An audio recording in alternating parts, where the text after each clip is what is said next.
You worked for Hewlett-Packard for 37 years in microwave and RF work. Did that have any fallout in your speaker design work that you began to do? Yeah, it had quite a bit of fallout there because electromagnetic waves, and they have certain analogies with acoustic waves.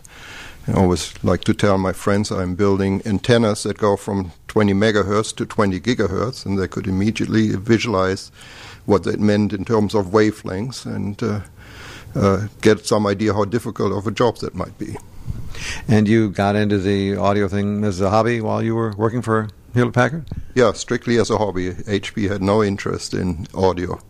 And you interested some of your co-workers as well, I gather? Well, it worked mutually. There were some of my co-workers that actually got me interested in audio, and then the interest spread there. So there was quite a group at HP, and still is. It's always interesting how many people do on the side some loudspeaker project or build their own receiver or amplifier or something of that sort. You have an approach to speaker design that you carried out with audio artistry speakers for some time. It's a little different from the run-of-the-mill dynamic speaker design. Could you tell us how you got into that?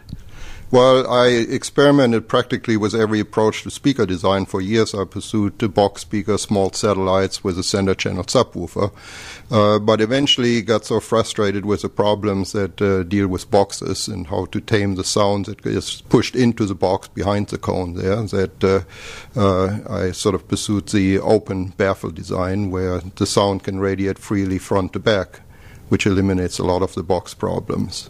And that makes a much shallower speaker, too, that looks better in the room, right? Well, that's a side effect there. Yeah, it makes a shallower speaker, but it also has to be wider because in this kind of a design you have an acoustic short circuit between front and back, and you have to have a minimum of pass length between front and back so that the acoustic short circuit is not too effective. Otherwise, you have to equalize too much. How did you develop this to what was your standard live music, I presume? Well, yeah, my reference throughout has always been live music. I love music, particularly classical music, and so I've been avid symphony goer for many years there. And I remember many times the experience coming home from a concert and then turning on the stereo system and sort of being disappointed that there is something really missing here in terms of the tonal color and the dynamics that really made me pursue to find out what it is. Is there some way to approach this a little bit better? What was your first breakthrough in that direction? Well, really the first breakthrough was along the lines of open baffle speakers. No, that's not anything new there. There have been lots of electrostatics and magnetic type, panel type radiators. And I always had a fondness for those types of speakers. But I thought they suffered from a lack of dynamic range, the maximum between loud and soft there. And they were also very tricky in terms of room placement because their radiation characteristics are not very ideal. They're just too large area radiators. So I was trying to use some of the best characteristics of those types of speakers without the drawbacks that they have.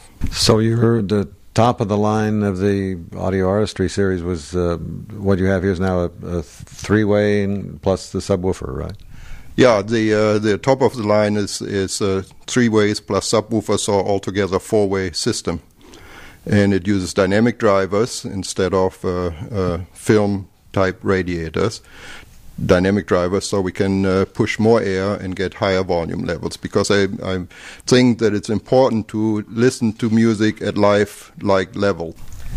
On your website, you mentioned some of the things that alter or distort the sounds of the original live music, and that it can be either additive or subtractive. And the first thing you list, even before the room effect, is nonlinear dynamics. Can you tell us a little more about that? Yeah, it's a big word there, but basically what it means is it's a term you're familiar with from distortion, harmonic distortion type measurements, where you put in one tone and you get harmonics of the tones generated for free in the speaker. But it doesn't end there. When you put in 2 tones, you don't only get the harmonics of those 2 tones, you get all the intermodulation products and the mixings between those tones. And that, I'm convinced, is far more important than purely harmonic distortion. they always go together. If you have harmonic distortion, you have intermodulation. They are the same, caused by the same physical phenomenon, but subjectively I think it's the intermodulation which creates tones that are not harmonically regulated is much more severe than if everything was just pure harmonic distortion.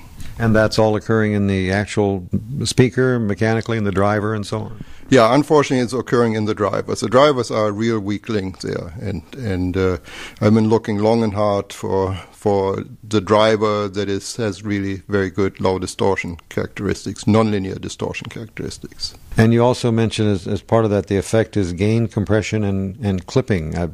I thought that was more of an electronic thing. How does that happen? No, actually drivers will essentially clip. They wander out of the magnetic gap. They reach a maximum that they can move, and it's just another form of nonlinear distortion. Does that have anything to do with their efficiency and how hefty an amplifier you have powering them and so on?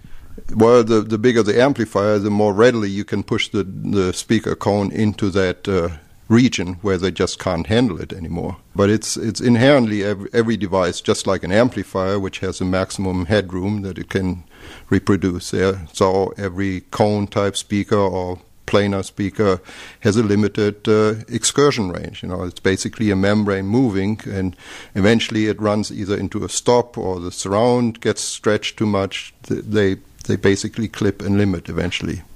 But long before that happens, you have distortions, and mostly due to the motor, namely the magnet and voice coil structure. I'm quite frankly not as much concerned about the large level clipping and distortion as I am about the low level clipping, like when you run like 1 watt through a driver. I think that is very important and usually is not looked at very much. When you listen to music, even if you listen at live levels, when you monitor the power that is used from your amplifier, usually it's just in the 1 watt or few watt range, and only occasionally do you need really high power levels. So most of the listening is taking place at low level amplifier requirements, and so the distortion of the amplifier and the speaker at those low levels is very important.